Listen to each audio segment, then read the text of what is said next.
Alright guys, we're gonna flush the block out, the radiator out, and it's gonna sit overnight so we can put freeze plugs in it in the morning and fill up the coolant. Excuse me, sorry, long day. Yay, coolant. Alright guys, well, I'll give you guys an update here in a few. Alright guys, well, got some chunkies out. I guess, well, lots of chunkies. I can see some stuff down there. Some stuff up here.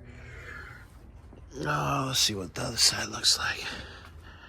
Flush the radiator. Oh yeah, I see some stuff down there. It's hard to see, but I see it. So, yeah, so let this sit and dry overnight.